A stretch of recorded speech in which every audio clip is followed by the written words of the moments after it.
Hello mga kabatang Quiapo, January 29 episode summary.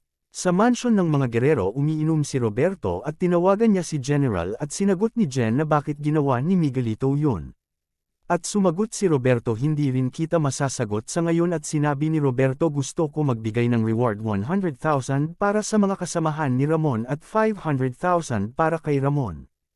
At nag-isip si Roberto na malaki ang perwisyo ang ginawa ni Miguelito na yun, ngunit gustuhin ko manatanggalan sila ng karapatan, di ko magawa pero magagamit ko pa sila. At pumunta siya kala Jackie at Miguelito at sinabi niya na nagbayad na ko ng malaking pera upang mipatong na ang ulo nila, at sabi ni Jackie paano. Pag lumabas na ang result ng NECA, na si Tanggol ang nanalo, at sumagot si Roberto na kailangan maunahan na mawala sila Ramon bago maunahan ng resulta. At sa bahay nila Ben, nakita ni Ben ang video na may patong na pera na ang grupo ni Tanggol 100,000 para sa mga kasamahan nito at 500,000 para sa ulo ni Ramon. At naisip ni Ben na eto na ang panahon ko para may paghigantay ko ang pagkamatay ni Supremo. Sa lumang train naman nag-usap na si Tanggol at Santino, at sinabi ni Tanggol na Santino, hindi ako pumatay sa mag-ina mo, di ko magagawa yun.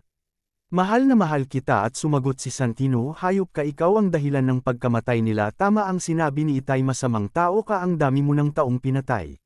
Sinabi ni Tanggol, wala akong magagawa kanyan ang tingin mo sakin, pero gusto ko malaman mo kung gaano kita kamahal. At kailanman di kita sasaktan. At sabi ni Santino, matapang ka lang dahil may baril ka, ilabas mo pagkasanggano mo. At sinabi ni Tanggol kung ito ang magiging dahilan. At itinapon ni Tanggol ang baril at sinapak ni Santino si Tanggol, at sinabi ni Santino na lumaban ka at sinapak uli ni Santino si Tanggol at gumapang si Tanggol. At duguan, at sinabi ni Santino, kahit hindi ka lumaban papatayin kita, at sinalag ni Tanggol ang sapag ni Santino at sabay yakap, at sinabi ni Tanggol, hindi kita kayang saktan. At sinipa siya ni Santino at bagsak si Tanggol, at sinabi ni Santino, bakit ayaw mo lumaban, at sinalag uli ni Tanggol ang suntok at sabay yakap ulit.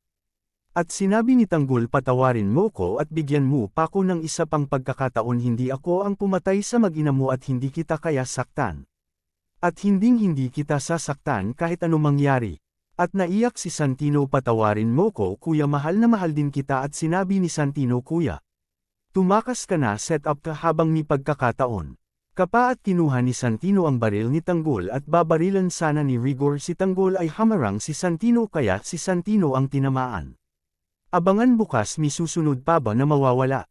Salamat sa panunood, like and share para sa update. Salamat.